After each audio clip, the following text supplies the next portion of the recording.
was a great meeting. Yes, so there should be one named Congregational Church.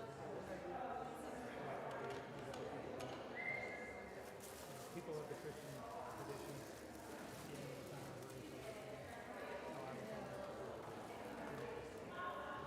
Look at all the treats. Oh, not the treats. Oh, thank you, baby. I wanted to share with you that, first of all, it's just a great job. Just a great job of making kind of what scholars of the Bible present and just letting everybody do their own teaching. Very much.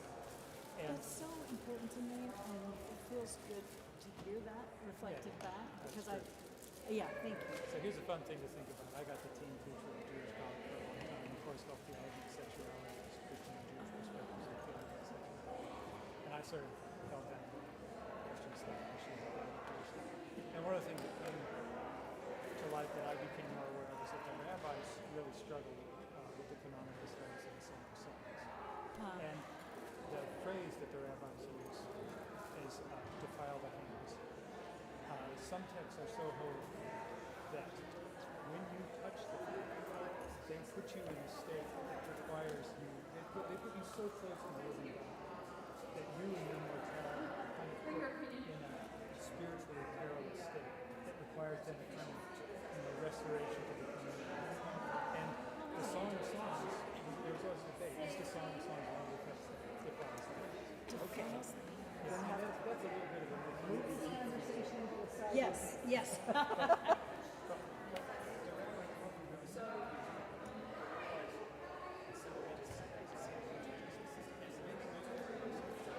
What is this on? Oh, hello? Hello, hello? The green light's on.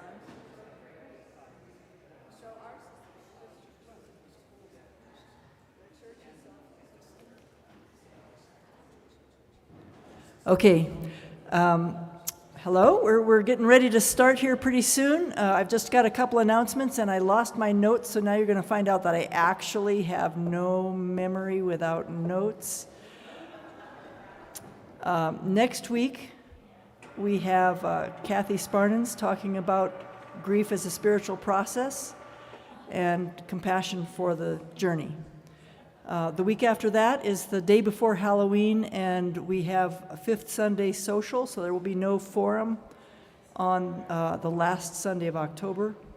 And then we start off November with Mike Madday, who's going to be talking about turning guns into plowshares and that organization and what they do with melting down weapons and turning them into something more positive. And then let's see, who do we have after that is Chuck Benson talking about City of God and art as he usually does, and that will be moved into the founder's room until we can prove that his slides can be seen in here. And I think we're getting a new projector, so we'll see how that goes for future ones. But for this one in November, we'll be in there. And then, let's see, when someone in there, Patty White is going to talk about the madrigals on the same day that ticket sales start. And who else have we got in there? We're going to do a kind of a celebration of 40 years of Forum on Thanksgiving weekend. We often do something sort of personal, sort of in-house, because a lot of people are out of town, and that's what we're going to do that day. And then the first week of December, we're going to be talking about managing holiday stress. So that's what we've got. Today, we have a topic that I am very, very interested in, which has to do with water in Colorado Springs, water usage, and all that stuff. I don't even know all the things she'll talk about, but I'm eager to hear every little bit of it. I'm trying to figure out how to zero-escape my old North End yard as we speak. So. Thank you. How do I turn that on? Okay, so she wants this one. Wait for it to turn green. Thank you. It's a pleasure to be here this morning. I asked for this one because I pace around a lot. My name is Birgit Landon. I'm with Colorado Springs Utilities, and I'm really honored to be here with you all this morning. Thank you so much for having me. I am the Community Education Specialist for Colorado Springs Utilities, and Carolyn. I get to come to her classes. In fact, I get to see her fifth graders in about a month, so that's going to be fun. So I do workshops, classroom presentations, all kinds of stuff for utilities. And it is a for-service utility, so I'm supposed to talk about more than just water, but water is my love. So my background is I have about 25 years experience in basically water resource protection. Worked in New Mexico for most of my career and did environmental cleanup with groundwater in Albuquerque for quite a while, and then also went to the New Mexico Environment Department, was a regulator there for a while. Moved up here to beautiful Colorado Springs, and the kids were little, so working on drill rigs was a bad fit, so I switched into teaching after-school science club, and then became the park interpreter at Garden of the Gods for many years before I came on to Colorado Springs Utilities about 11 years ago. So glad to be here with you guys this morning, and all about water. I'm so glad you're interested in this topic. Maybe you've heard about it. It's been in the news. It's a big deal, especially for our community. So I was myself surprised to learn where our water came from that we use here in Colorado Springs. And it's something I share with our customers, with you all, as often as possible. So I'm glad you're here this morning so I can share with you about where your water actually comes from. We'll talk a little bit about how we clean it at Colorado Springs Utilities, and then briefly touch on our wastewater processes, and then talk about water for the future. How are we going to make sure we have enough? That's the big topic on everyone's mind these days. So with that, I don't even know how much time I have. So 45 minutes. Okay, so Ardith, you're going to have to help me 10 minutes. Cut me off because I tend to talk too much. So I guess Sid's my slide guy. How about the next slide? Okay, so first of all, Colorado Springs Utilities. In case you're not sure who we are a community-owned, not-for-profit utility. And what that means is you guys own us, and we cannot make money off of you. So the rates that we charge are based on how much it costs to provide that service to you.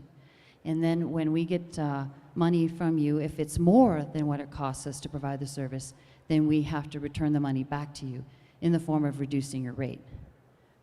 However, you've probably noticed lately that more often than not, the rates are going up, and that's because everything is going up. So when it costs us more, we have to increase the rates, and we can't just say we want more. We have to have our utility board make that decision for us. We put up the case for them, and they say, okay, yeah, and then they can raise the rate. Your voice is your city council person who serves as the utility board as well. They're speaking on your behalf. In fact, I've just learned that I think one of your congregation members is Nancy Henjum, and she is one of the utility board members. So, and they set the rates. All right, so we have about 195 square miles of service territory that we provide water to, wastewater services as well, and then electric and natural gas, that service territory is actually slightly larger than what's shown on the map. And you might notice a few holes in the map. You're like, well, what about those people? They don't get any water? No, there are some individual water providers within the city limits, like Cherokee Water, for instance, and Strathmore Hills. And then outside the city, they have their own water districts as well, but we all work together. We all work together. For instance, if you're from the north, and maybe you're in the Donala Water District, they lease our pipes to get water that they own the rights to on the western side of the state to town. So we all work together.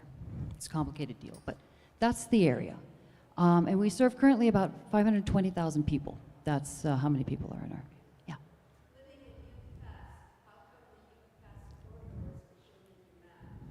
Because it's an old map, but we did just annex that Ute Pass area, so we are now, thank you for being our customers. And that's new, old map. Gotta fix my slide. All right, next slide. Okay, so pop quiz. Always like to make sure everyone's paying attention, so I have quizzes throughout. And I have goodies up here for those of you that even think the right answer. Later on, you can come up and get a goodie. And they're minded, the goodies, by the way, are minded towards efficiency. So we do have some like aerators for bathroom faucets, aerators for kitchen faucets, low flow shower heads, 5-minute sand timers for taking shorter showers, native plant seeds, ice scrapers so you're safe, and then a few other items here. So If you're even thinking the right answer, come get something later on, okay? All right. How many inches of precipitation do you think we get in Colorado Springs in an average year? Oh my, I have, okay, there it is, 16. All right, next, hit the next. There it is, 16 inches. That's the average precipitation we get here in Colorado Springs. Now, that's not a lot.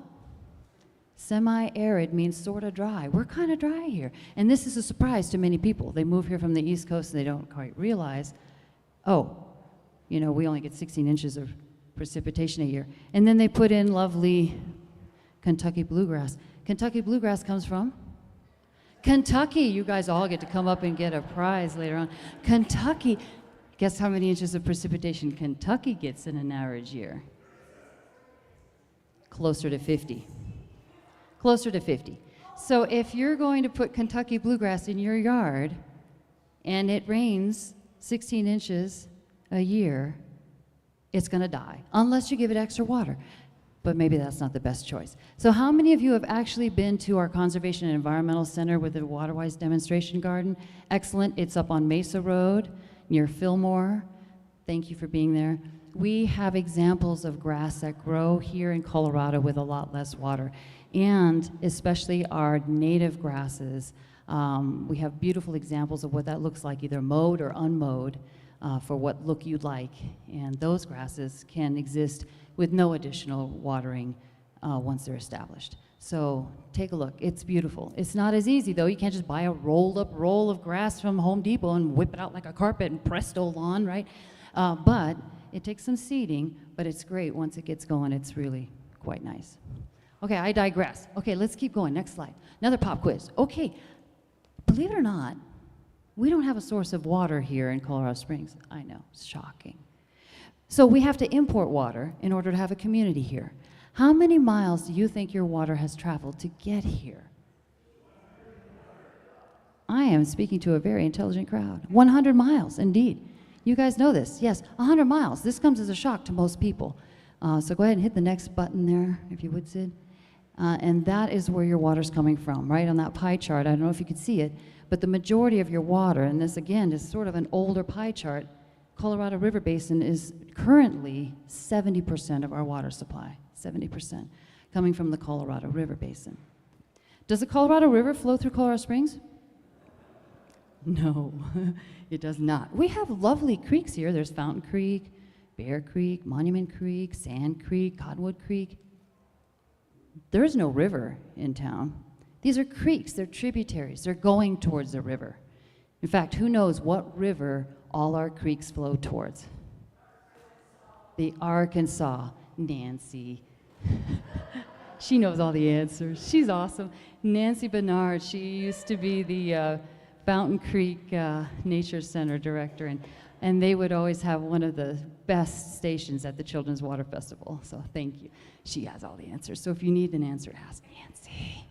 Yeah, so the Arkansas River Basin is our local river basin, but as you see on this pie chart, that's only about 30% of our water. The rest of the water we use is imported from other river basins. Let's take a look where they are. Next slide, please. Okay, map of Colorado. There it is. You are at that white arrow that says you are here. You'll notice there's no blue line coming through that area. The blue lines are the rivers. All the rivers, they start in Colorado. Colorado is known as a headwaters state. That means the rivers start here. Any guess why? Why do they start in Colorado instead of like Kansas? Rocky Mountains, you got it. See all that nice topography and that big red line? That red line right there is the tops of the Rocky Mountains. That's the Continental Divide. And they're tall. The tallest Rocky Mountains are in Colorado, not Montana, not Wyoming, here. And that's why the rivers start in Colorado. And then they flow to 19 states, depend on the water that starts here in Colorado. So the blue lines are the rivers. The biggest river in the state is the Colorado River. That's why we called it the Colorado River, right? It's got a lot of water in it. That river here on the west side of our state flows through 7 states plus Mexico, provides water for 40 million people, including you guys, because we import the majority of our community's water from that river basin. Now you'll notice the Colorado River Basin is on the west side of the state. You are located on the east side of the state, on the other side of the Continental Divide. So to get that water is no easy task. We have to go approximately 100 miles to the west or more, and then we have to go on the other side of the Rocky Mountains to get the water. Now, how do you get the water from 100 miles away on the other side of some enormous mountains and get them to town? Pipes, tunnels, pump stations, a lot of infrastructure. Let's take a look at it. Sid, can you hit the next one? Oh, quiz first. So, go back one. Can you go back one? Sorry, I forgot, I added a slide. Go back one, Sid. Okay, all those big numbers next to the rivers, that's how many acre-feet of water flow in those rivers every year. Okay, that's all from snowmelt and rain that we get in the Rocky Mountains. And that's a lot. You're saying, what is an acre-foot of water? Well, that's how we talk about water in the water world, because if we talked about gallons, we'd be talking about billion, trillion, gazillion, and people like glaze over. So we use something called acre-feet. An acre-foot of water, 1 acre-foot of water, is as much water as it takes to cover 1 acre of land, think like a football field, 1 foot deep in water. 1 acre-foot is approximately 326,000 gallons, 1 acre-foot. And that's enough water for about 4 households a year, okay? 1 acre-foot. So now take a look. Colorado River has a, what is that? 4.8 million acre-feet of water flowing in that river every year. That's a lot of water. That's great. And we would be the most powerful state in the nation if we could keep all that water for ourselves. But we're part of the United States of America, and so they came up with this interstate stream compact that says, okay, we're going to divvy up the water, and this state gets this much, and this state, and everybody gets. Guess which state gets the most water from the Colorado River? California, right? California. And Colorado's next. So we had somebody really arguing back in 1922 when that compact was made, and we lucked out and got second place for how much water we get to keep. Thank goodness. We haven't been using it because, as much as we're allowed to, because we don't have the population yet, but in the future we need it.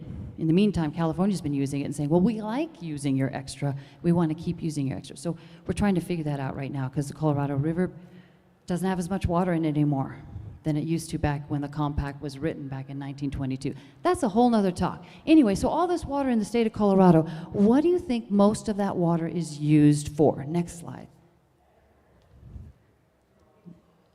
I heard a couple different things. Agriculture is the predominant. Have you seen this talk before? Because you're right. Can you hit the next? Oh man, 86% of all the water that's generated in the state of Colorado that we get to keep is used for agriculture. So people are always saying, oh, those big bad cities using all the water, they're terrible. Well, we only use 7% of all the water in the state for municipal use. So you can't just say the cities have to conserve, that's it, that'll solve all the problems. It won't solve the problems, but it will make a dent in it, and that's important. Conservation is the only way we're going to have a sustainable future for sure.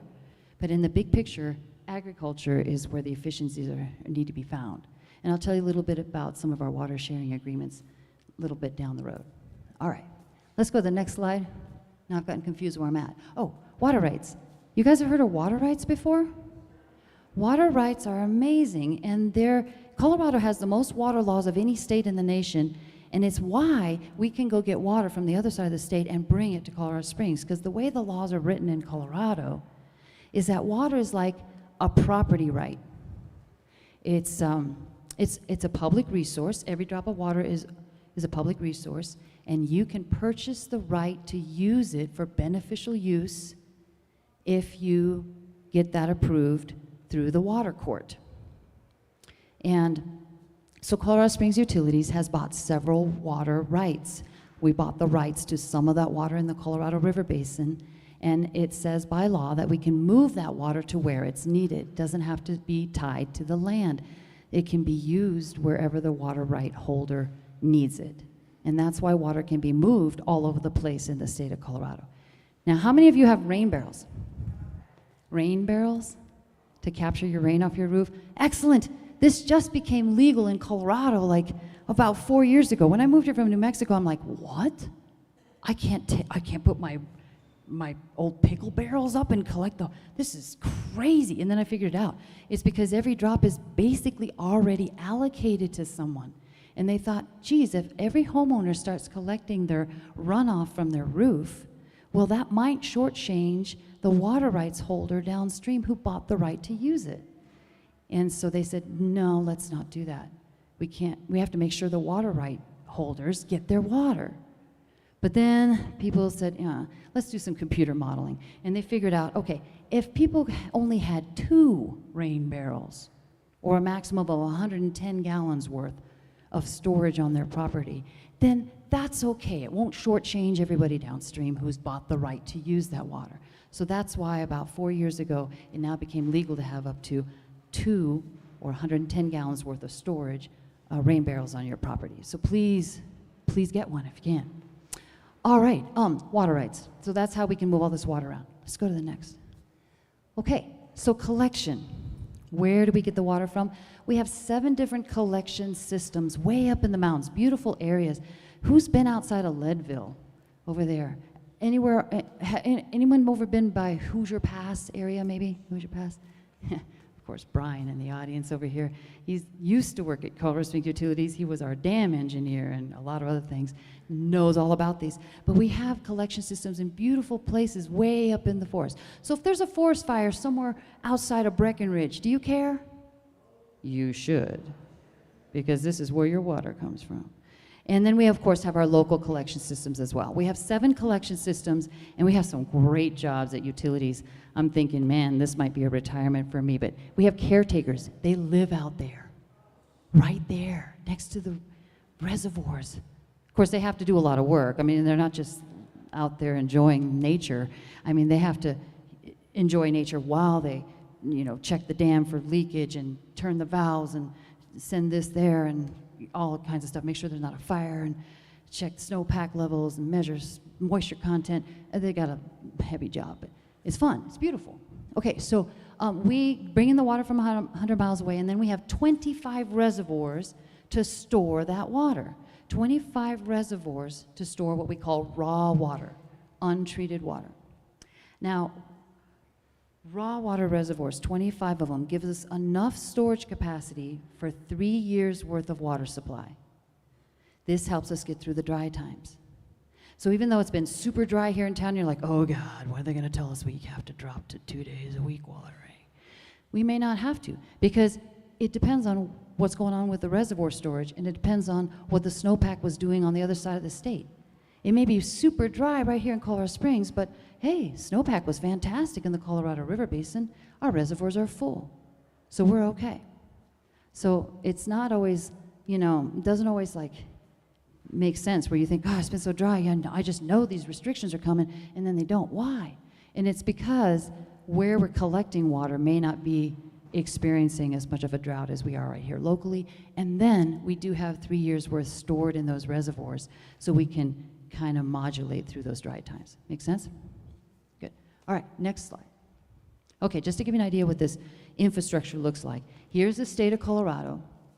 Our water collection system is so huge, it takes up that entire red checkered box area. It's enormous. This is why we have 450 people working in the water department, right, to keep this thing going. Now let's hit it again, Sid. It'll blow it up bigger.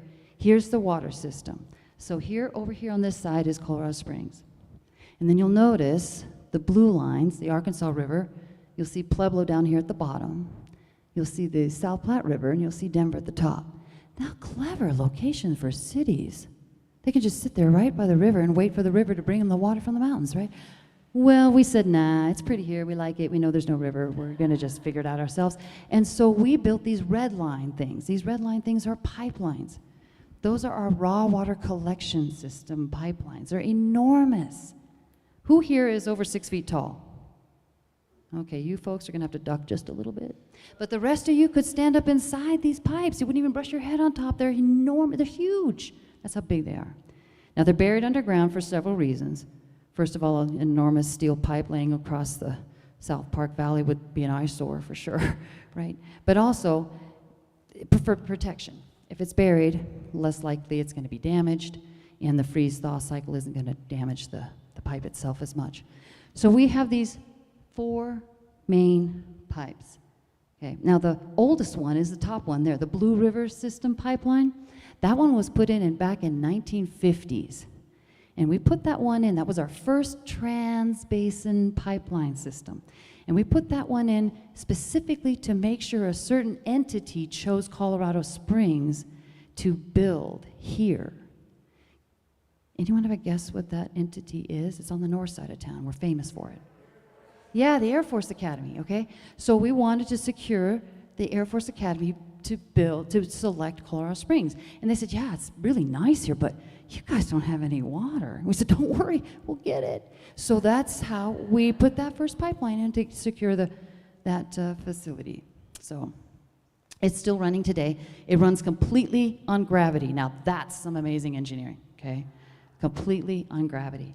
And it's still in really good shape, even though it has some of the highest pressure on those pipes. It's still in good shape. The second pipe, because it's really thick, back in the 50s they made everything bare or thicker, I don't know. The pipes, we still have pipes in the ground here downtown from the, I think, early 1900s, because they're cast iron just like this thick, right? And so they're fine.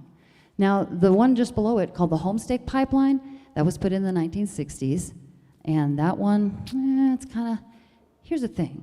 Steel pipes typically have an average lifespan of about 50 years. You do the math. It's old. And so that means you may see some of your rates being adjusted because we are having infrastructure replacement issues. These pipes need to be replaced. They need to be lined. They need to be fixed. And so we're dealing with some of that right now. And then we have the 2 younger pipelines coming up from the south, from Pueblo Reservoir. That brings water up to sort of the southeast corner of the city through our southern delivery system. That's our most recent pipeline system, and that was finished in 2016. That, if you'll notice the green boxes are pump stations. Pump stations are used to help water get over hills, and well, the water coming up from Pueblo Reservoir has to go uphill 50 miles. You'll notice 3 pump stations on that pipeline. That is our most expensive water. So whenever we can, we'll take the water from the Colorado River Basin over first. Okay, next slide. Oh, I love this picture. This is the moment, it's called the whoopee moment, from 1965 when they met in the tunnel. Because here's the thing, you can't just pipe the water up and over the Rocky Mountains. I'm sure somebody probably could, but the cost would be unbearable. I mean, that's just too much lifting. So we have tunnels that go through the Rocky Mountains, and they were tunneling from either side, and this is the moment where they met in the middle and they shook hands. What I think is really cool about this is they came from either side. This is a 5-mile-long tunnel. When they met in the middle, they were only off an inch. That's amazing engineering in 1965 especially, right? I love this picture. Okay, next picture. Just an idea of what your infrastructure looks like. This is the Twin Lakes Tunnel. So if you've ever been over near Independence Pass where you drive up over Aspen, at the base of that pass is where this tunnel comes through. And that's my husband's truck. And it's a trip to drive through a Trans Mountain diversion tunnel, I have to say. But there's a funny story about this. So the caretakers that live on the other side of this tunnel, which is known as Grizzly Lake, they're very remote. And in the wintertime, with all the snow, they're cut off from everyone. But they had 2 teenagers, and they wanted to go to school. And so they're like, well, we can't make it all the way down into Aspen, it's too much snow, but hey, what if you just emptied that tunnel? We could just drive through there and go to school in Buena Vista instead. So that's what they did. They would shut the valve, empty the tunnel, teenagers would drive through, go to school, open the valve again, tunnel's full of water. After school, all right, they're about to come home, we should shut it off, empty the tunnel, okay, now you can drive back home. Can you imagine what a story that is? When I grew up, I had to drive through a Trans Mountain diversion tunnel to get to school. 5 miles each way. Yeah, that's amazing. Next. All right, here's a picture of one of our reservoirs up in the mountains. This happens to be Homestake. Thank you, Brian. He's a fact checker over there. Yeah, Homestake, beautiful reservoir up there. And you'll notice the valley right next to it, another beautiful U-shaped glacial cut valley. And then here has the dam in front of it. Now, some people are like, dams are bad, reservoirs are bad. You're flooding out critical habitat, et cetera. That is why it's so difficult to build reservoirs. We have 25 reservoirs. We're trying to build a 26th. It's going to be a fight every step of the way. Yeah, we did have to flood out part of that valley, but it has now, on the other hand, though, created another type of habitat that you could see as possibly beneficial as well. Okay, so next slide. This is an aerial view of down on one of our pump stations. This is north of Buena Vista, and this is the Otero pump station, and that helps lift water up and over these smaller hills here down towards town. Pump stations take a lot of energy. Lucky for you, Colorado Springs Utilities is also your energy provider. So we can cut ourselves a deal on the rates for the electricity.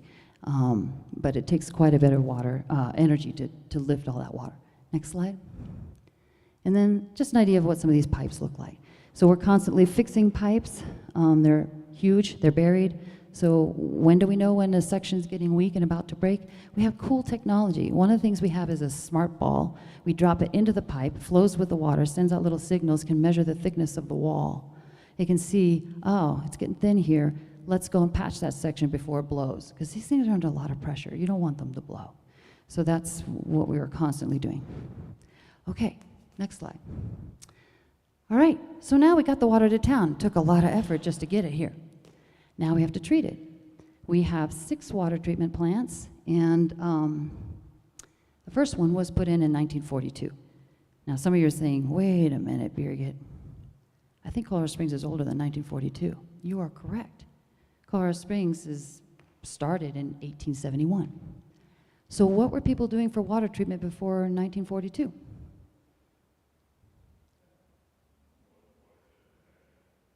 Nothing, right? They were just taking it straight out of their well or right out of the stream or the El Paso Canal and using it, right? So luckily, we're pretty close to the source. There are very few waterborne pathogens in our water to begin with. So most of the time it was great. But we wanted 100%. So we switched to water treatment in 1942.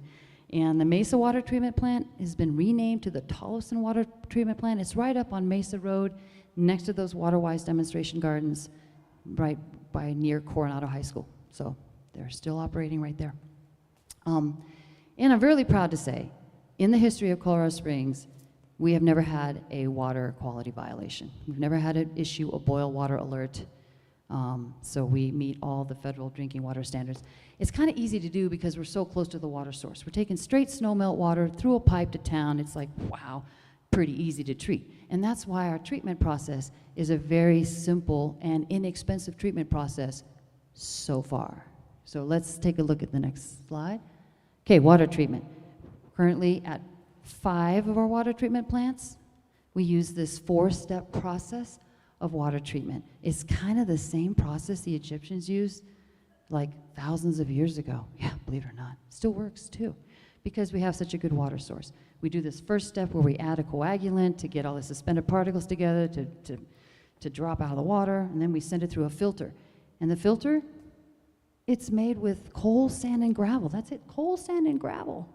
You can make this filter at home. Yeah, it's simple. And then we disinfect it. Now, how do you think we disinfect the drinking water?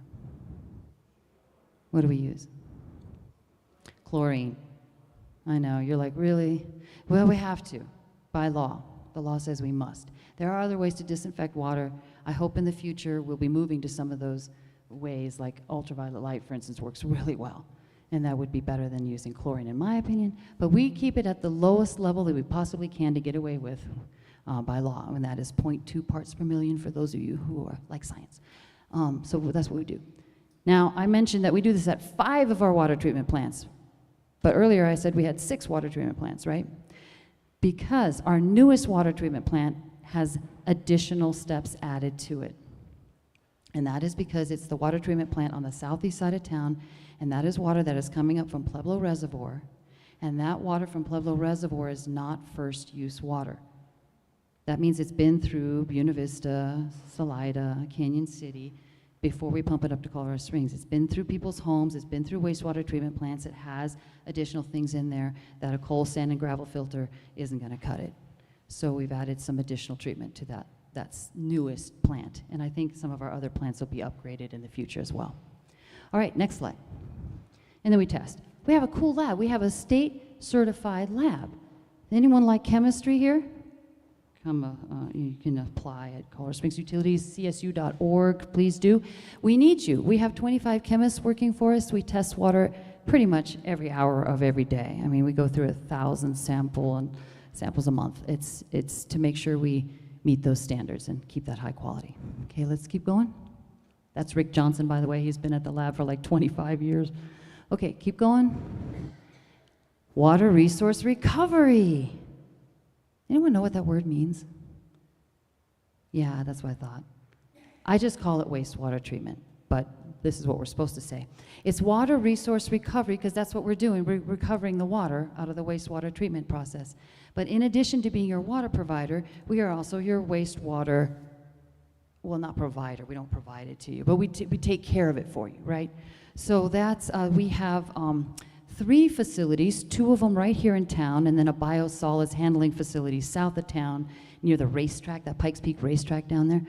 And we reclaim the water out of the wastewater. If you would ever like to see the wastewater treatment process in action, it is incredibly fascinating. We give free tours of all our facilities, so just look us up, csu.org, sign up for a tour, okay? And one thing I think is so cool is we use microbiology in wastewater treatment process. And these guys, I don't know, Sid, if you hover in the bottom, can you make this video go? I don't think you can, but it's a video. These things are alive. You can't see them with your eye, but they're in there, and we select the ones we want, and they basically take care of the bad guys and leave behind clean water. It's a fascinating process. And then we disinfect with ultraviolet light. So that's something that we were some of the first in this state to get the approval to switch from chlorine disinfection to ultraviolet light on our wastewater. So we've been doing that for probably about, what do you think, 9 years, Brian? 9 years or so. Okay, so let's go next slide. Now, how do you use the water? Okay. Well, we serve, on average, 68 million gallons of water a day to this community. Think about that, 68 million gallons of water a day for this community. And that's average. In the summer, that's over 100 sometimes. In the winter, it's less. Because why?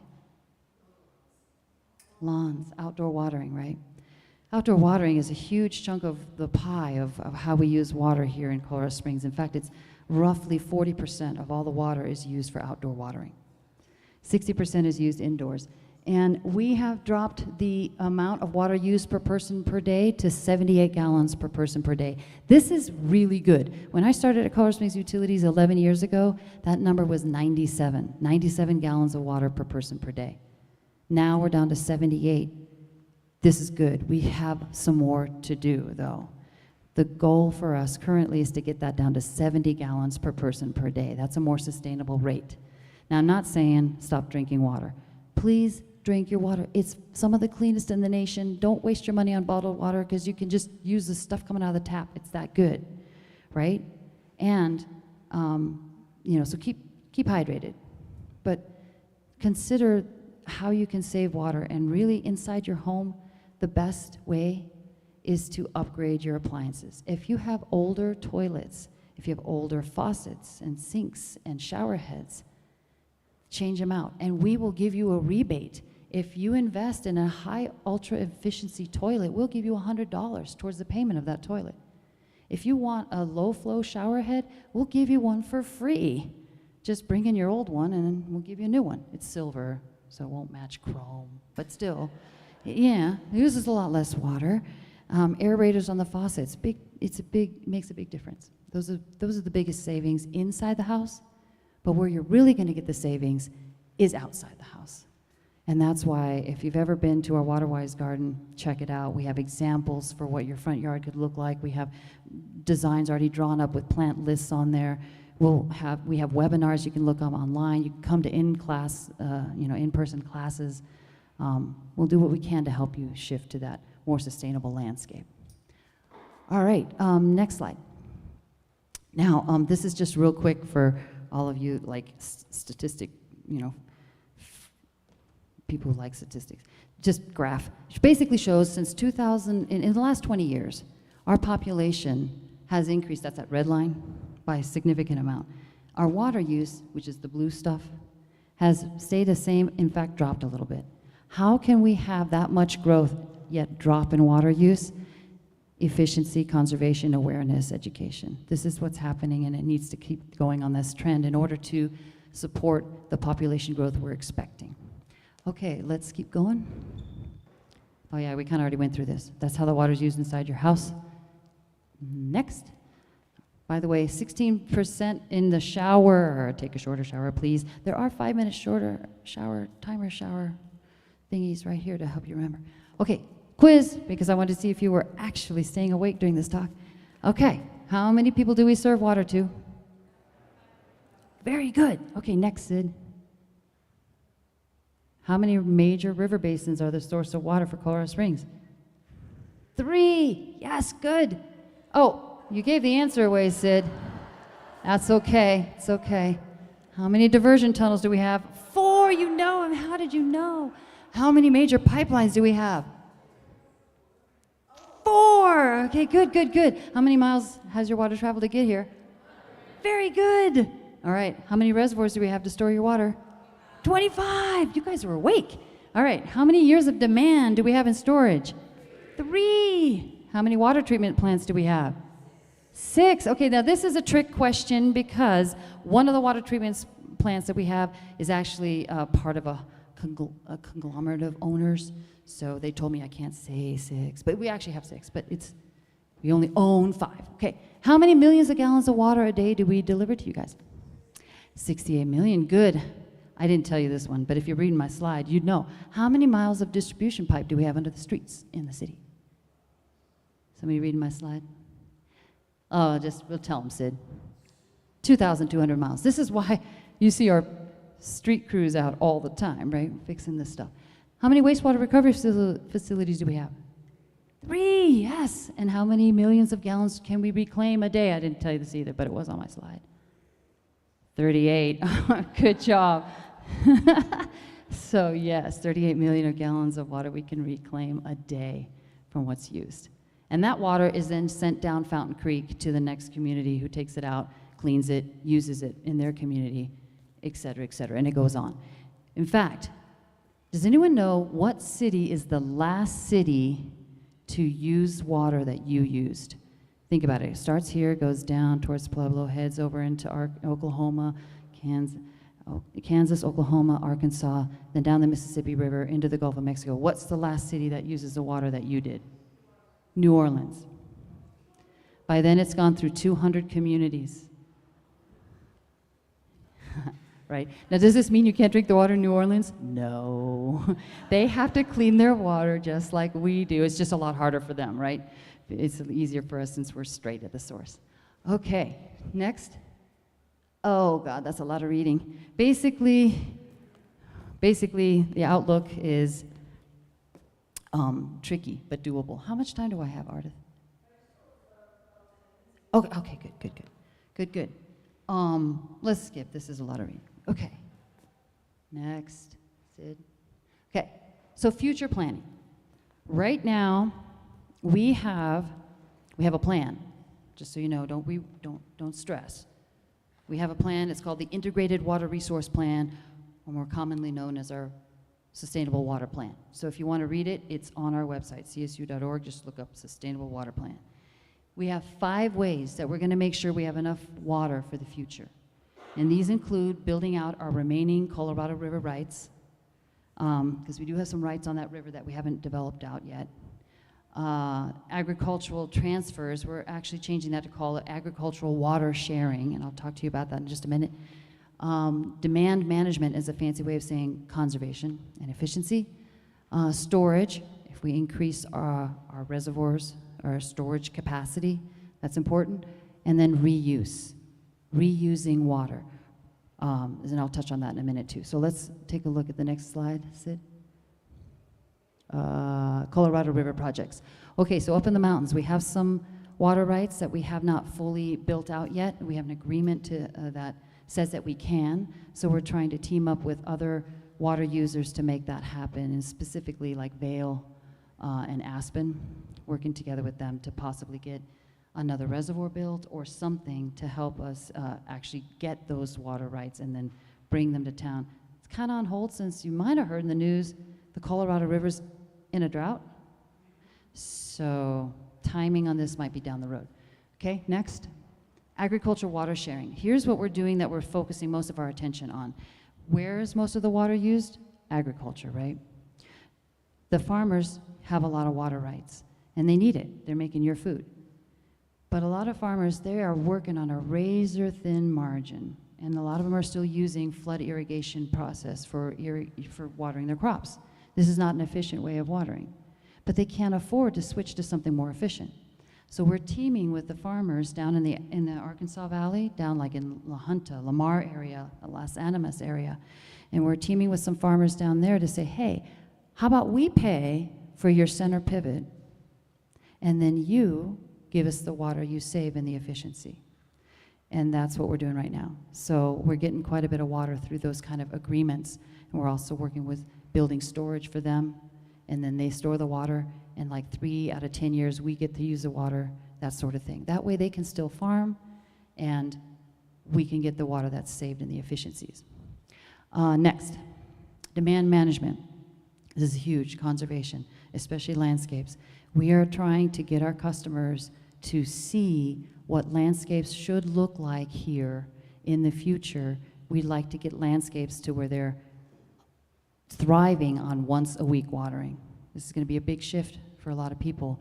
So the demonstration gardens, please go visit them, see what it's going to look like, and don't just rock the yard. That's a mistake.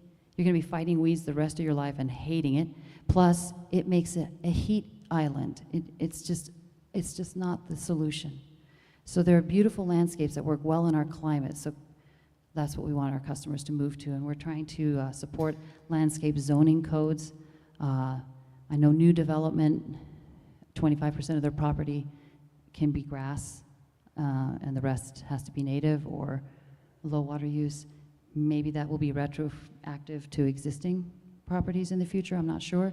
Take out some of these medians that don't need to be watered. We're really focusing right now too, we're working with our commercial customers and basically giving them a rebate to switch out their garden landscapes, campuses of lawn into native grasses or something more sustainable. All right, next, storage. The way we're trying to increase our storage right now is actually raising the level of the dam. So we're trying to do that at least 1, possibly 2 locations right now, and that'll help get that storage we need to get through those dry times. Next, and then reuse.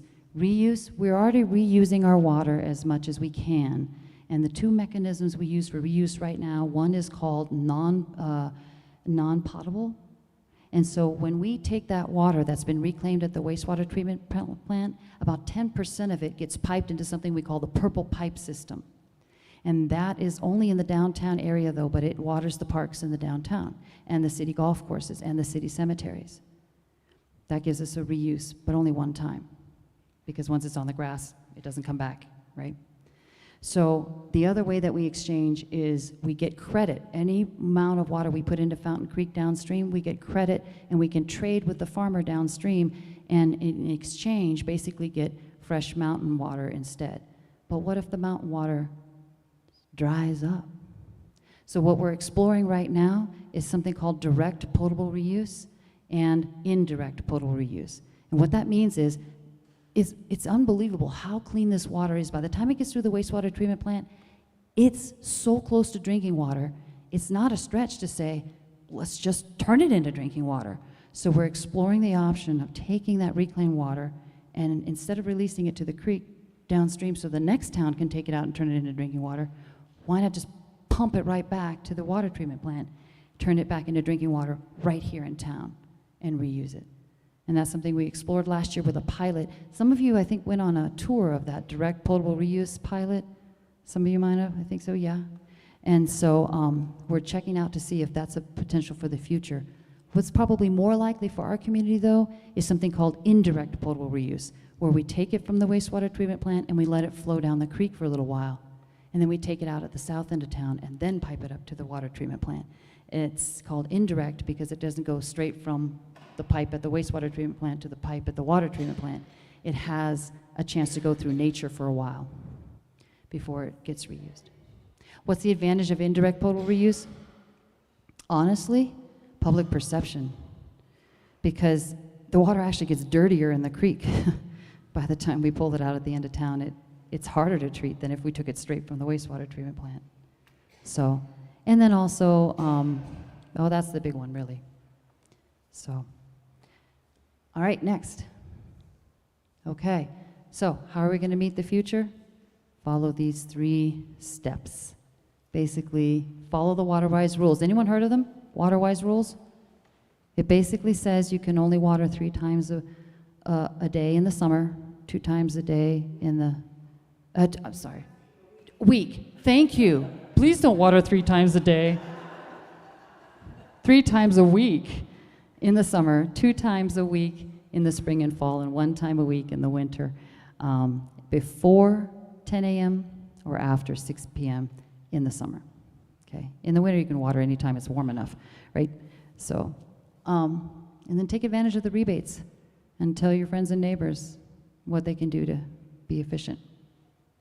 Okay, any questions? All right, Carolyn's got one. Do the 4th grade WaterWise Festival? The 4th grade Children's Water Festival, the verdict's still out. We're so tight on money right now because we have to fix so many pipes that they have to pull it from everyone's budget, so I don't know yet. But if I do, I'll let you know because I want you there. Yeah. All right. Judith's going to ask me the hard questions. All right. Well, I'm going to make a request. I belong to like 4 native plant groups and pollinator groups. And first of all, we'd like Colorado to look like Colorado and not Ohio. That's one reason for using native plants. Thank you. But we would like to implore you, beg you, whatever. We're working with all of these groups to stop using the word xeriscape, which was coined by Denver Water back in 1982 by Ken Ball. 90% of people, in fact, some of my friends, one of them close by, use the term with the pronunciation of saying, I'm going to xeroscape my yard, which goes to show that nobody's studying Greek anymore, because xeric means dry, and I can't begin to tell you how many people I know who are very well educated honestly believe that xeriscape means xeroscape. It means taking out anything that's green. And those people are either rocking their yards, which in Master Gardeners we learn increases the ambient temperature by 10 degrees. Utilities doesn't want that because we're already 70 to 75% saturated with air conditioning. They'll have to find some new energy sources. Or even worse, and this you need to mention because the garden, the Mesa Garden, the WaterWise Garden, they now have put out a document that tells why you should never use artificial turf, fake grass, plastic grass. All you have to do is go to Medline and put in one of those terms, and you'll see that those materials, which are 90% plastic, petroleum product, retain viruses, funguses, and bacteria in an amazing amount. And I'm seeing people put that in, so please, please, more education on low water landscape, and don't use that term anymore. Thank you. All right, thank you, Judith. I hope you've noticed I've been trying to say WaterWise Demonstration Garden. It's a shift for us. We still have to change our sign out front. It still says Xeriscape Garden, but you're right. Everyone thinks they hear Xeroscape, and in their mind that is a field of rocks, which is not what we want at all. And artificial turf also does that heat index increase. It's not at the stage it needs to be a good option at this time. Question here or there?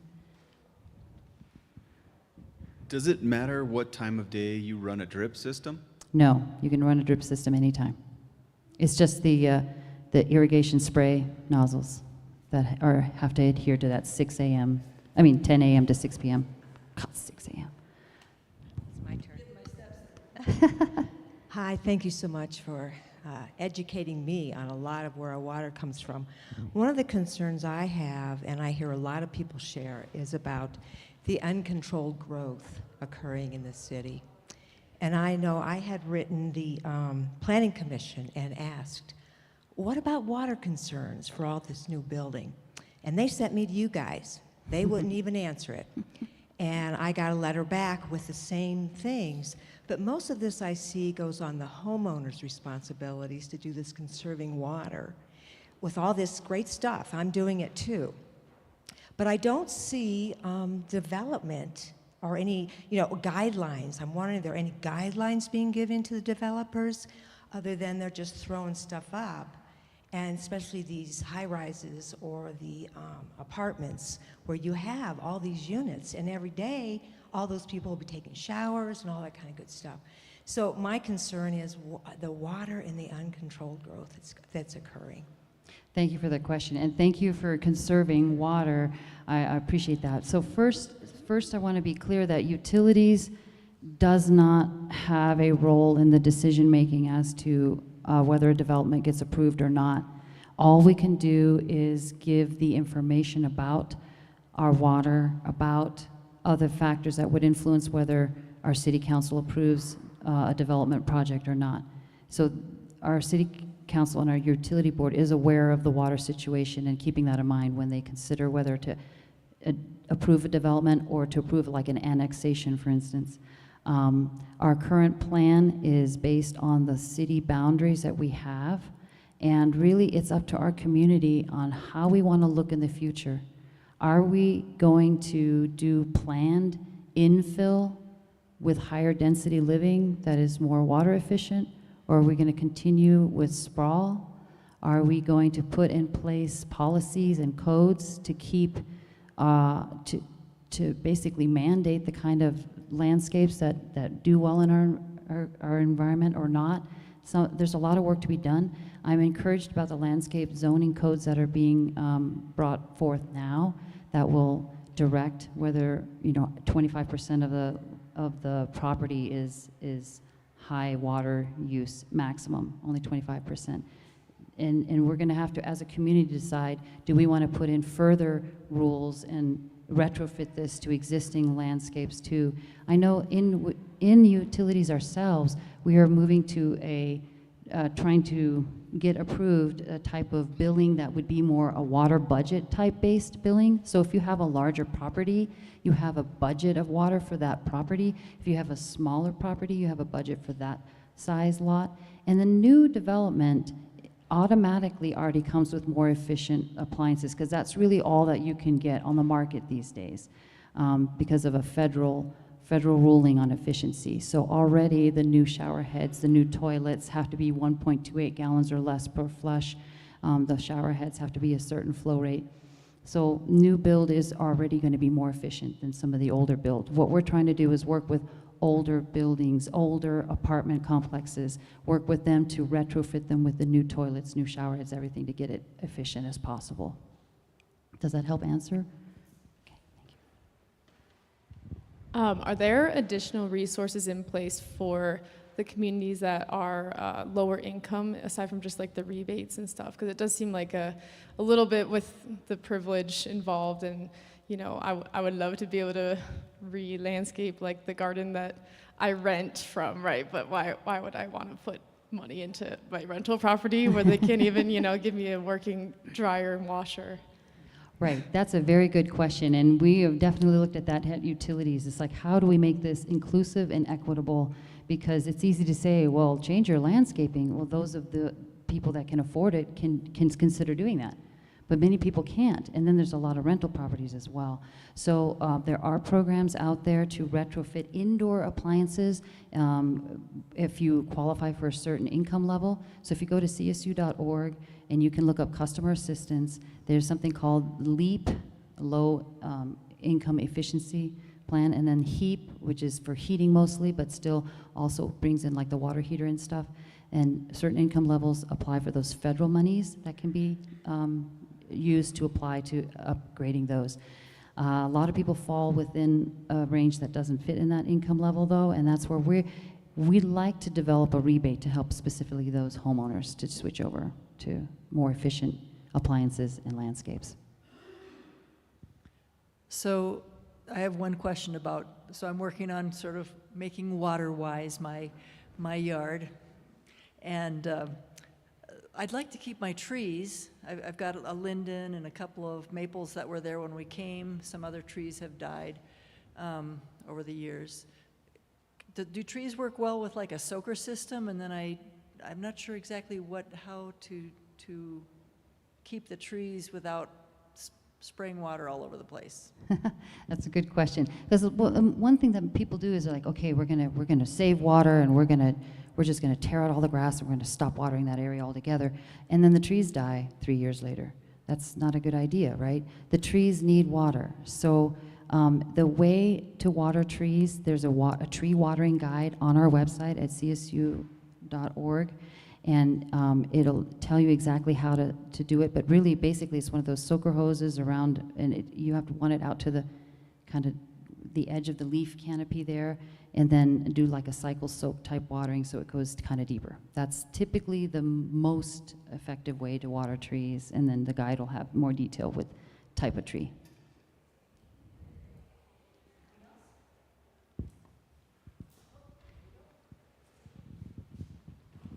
Two questions. One's percent of groundwater sources. I mean, they weren't mentioned. You were just talking about the river system. And then what's the additional treatment? I am in water and wastewater also, but not for CSU. What's the additional treatment at the Southern Delivery treatment?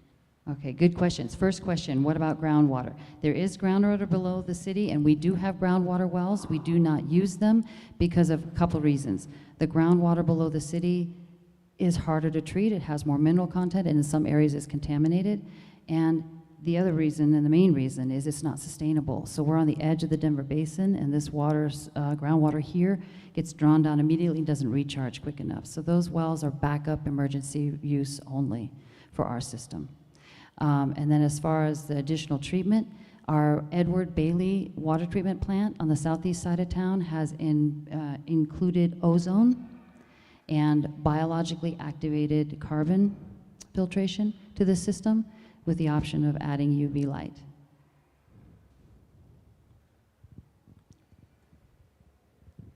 All right, I think that's it.